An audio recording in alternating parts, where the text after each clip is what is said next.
Welcome to This Explainer. Today, we're demystifying exactly what it takes to bring a physical electronic product to the global market. You know, if you've ever wondered how hardware goes from a duct-taped prototype on a workbench to a finished product sitting on store shelves all around the world, well, it all comes down to navigating a very specific, highly regulated set of rules. It's like a giant puzzle, and we're going to put the pieces together. So let's start with a crucial question. Are you ready to sell your gadget globally? You might have engineered an absolutely brilliant piece of hardware, but before a single customer can actually buy it, you have to survive an absolute alphabet soup of international certifications. Because it's not just about making a great product, right? It's about proving to governments worldwide that your product is safe, compliant, and actually ready for the public. Here's our itinerary for today's explainer. First, decoding the alphabet soup. Second, North American market standards. Third, European Union standards. Fourth, entering the Indian market. And finally, the global compliance checklist. Okay, let's dive into Section 1, North American Market Standards for the US and Canada. Our very first stop is the FCC, the Federal Communications Commission. To sell in the US, any electronic device oscillating at 9 kilohertz or higher has to be tested to make sure it doesn't broadcast harmful radio frequencies. And to put that into perspective for a second, almost anything with a microprocessor hits that threshold. The whole point of FCC testing is just to ensure your new smart gadget doesn't accidentally jam a local radio station or completely take down your neighbor's Wi-Fi. Now, if we look right across the northern border, we see a very similar story with the US FCC versus Canada's IC, or ISED.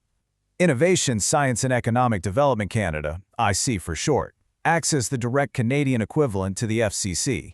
If your product emits radio frequencies, it absolutely has to meet these IC standards to maintain a harmonious airwave environment across all of North America. But invisible radio waves definitely aren't your only hurdle.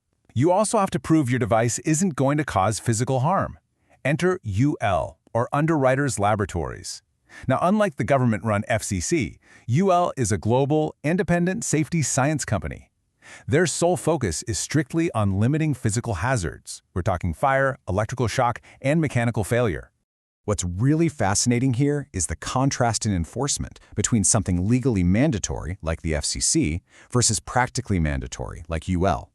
FCC compliance is a strict federal law, no way around it.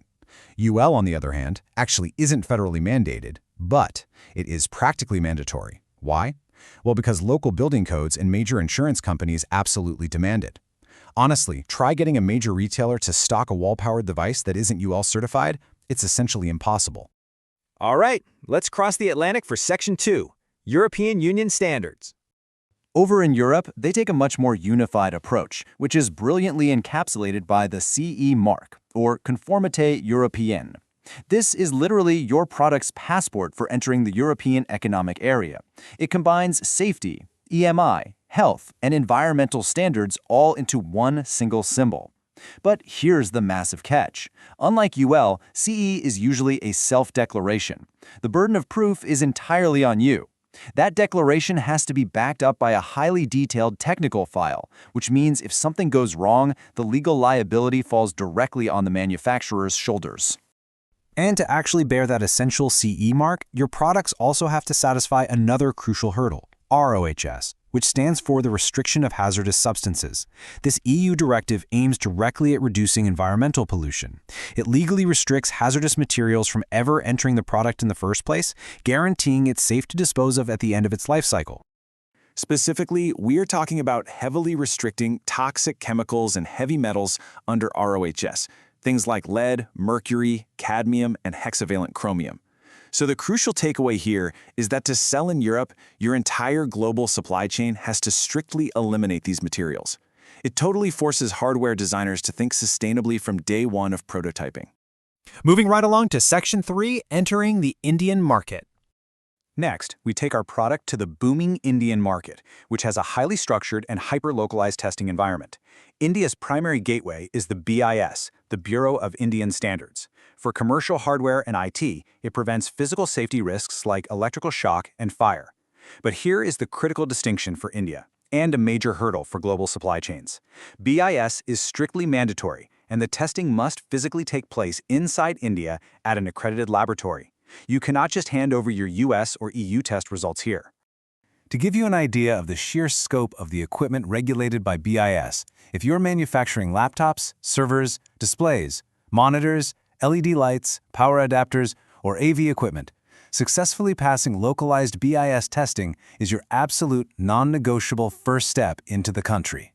But what if your device is smart and communicates wirelessly? Well, if it emits a signal, you need to talk to the WPC, the Wireless Planning and Coordination Wing. They regulate the radio frequency spectrum in India and issue what's called an equipment type approval. You can think of the WPC as the exact Indian equivalent of the US FCC. Devices regulated by the WPC include wireless access points, Bluetooth speakers, IoT sensors, and smart home controllers. Basically, this approval is strictly mandatory for any equipment utilizing wireless technologies operating in D-licensed frequency bands. So if your hardware uses Wi-Fi, Bluetooth, Zigbee, or RFID, the WPC has to officially approve it before it enters the market. Now, if your hardware interfaces directly with public telecom networks, think enterprise network switches or routers or IP phones, you also have to get TEC approval from the Telecommunication Engineering Center.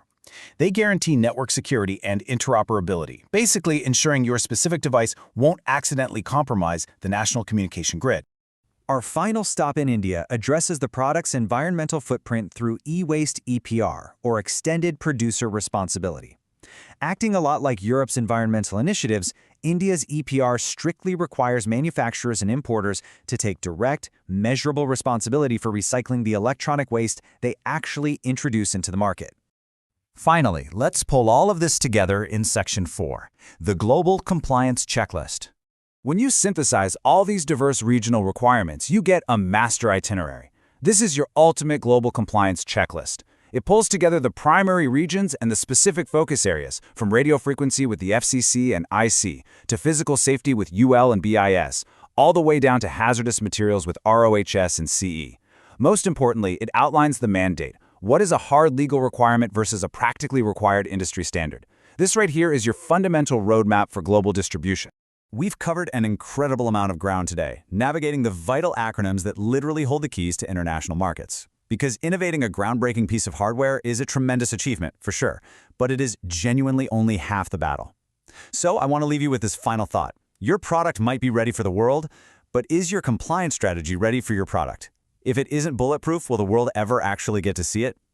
I hope this explainer gave you the roadmap you need. Keep learning, keep innovating, and I'll see you next time.